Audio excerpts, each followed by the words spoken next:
I'm going to play this audio for you, and I want y'all to listen closely to what this guy, whose name is Glen Kuiper or Kuiper, I'm not sure, or someone can correct me how to pronounce his last name. It's spelled Kuiper, and he is an Oakland A's announcer, which of course the Oakland A's is a baseball team.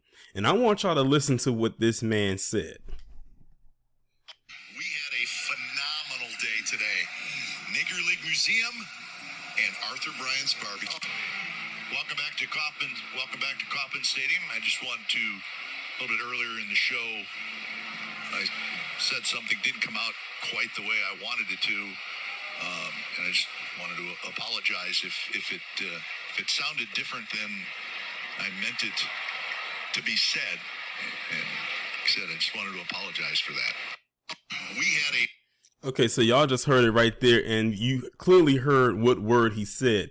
He said, of course, that would be the infamous N-word. And if you saw the actual clip, he said it so flawlessly, he didn't even try to clean it up when he said it. He even threw a thumbs up after he said it. So now, because of what he said, he has been suspended indefinitely after he said it. So I'm going to go ahead and read the article that goes along with it, and it was posted May 6, 2023. Oakland Athletics broadcaster Glen Kuiper, or Kuiper, I don't know how you pronounce his last name. We're going to call him Glen K, was suspended Saturday and will remain off the air until a review of his on-air racial slur is completed, an NBC Sports California spokesperson announced.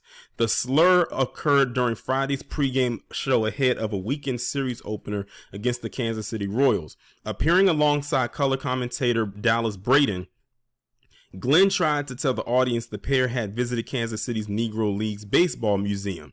Unfortunately, it appeared he flubbed the word Negro, with the result coming out as the slur. You can see in the clip, well, you already heard the audio, with a warning it contains NSFW language.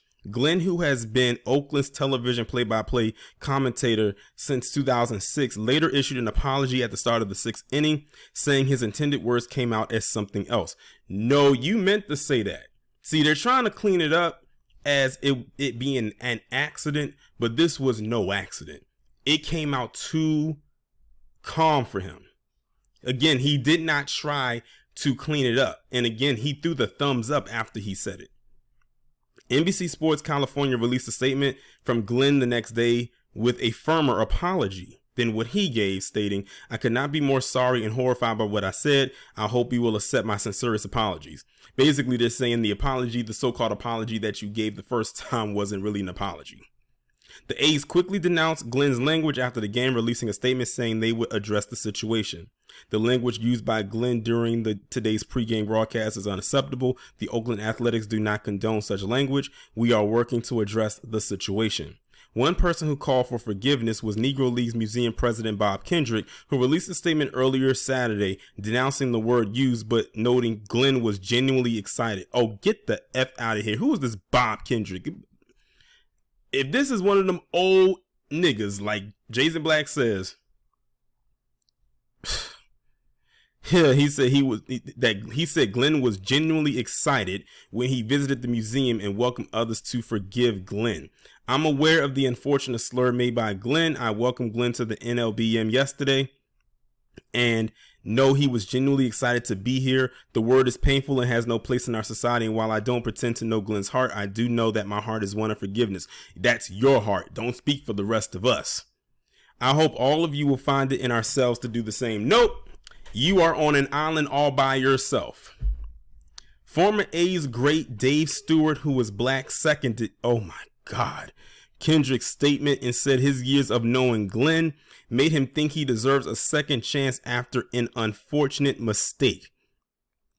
Dave says, Bob, it could not have been said any better. I know Glenn, have worked with him over the years. I believe it was an unfortunate mistake. He, as we all, deserve a second chance. My thing is this: if you or Bob had said anything that was offensive to Glenn, do you think he would give out a statement saying we should forgive you?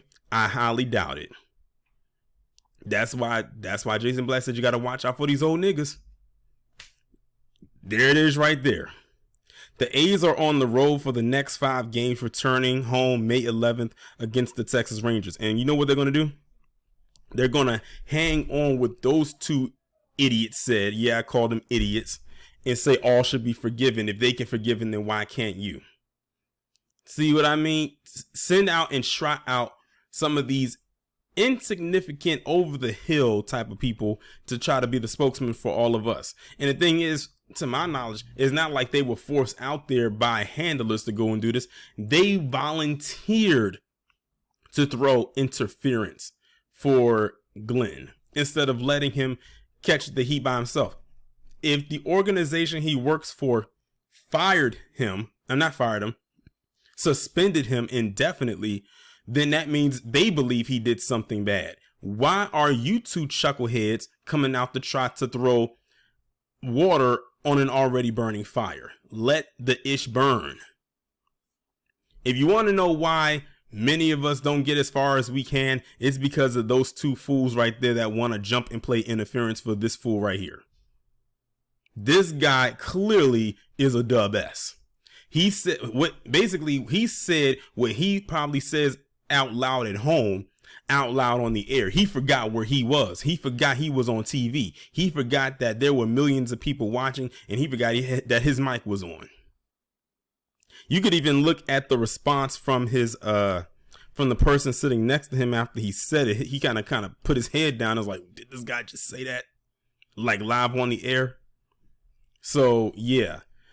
But as far as those two other people, this Bob and this other fool whose name escapes me just that fast and I can care less. I have no words for them.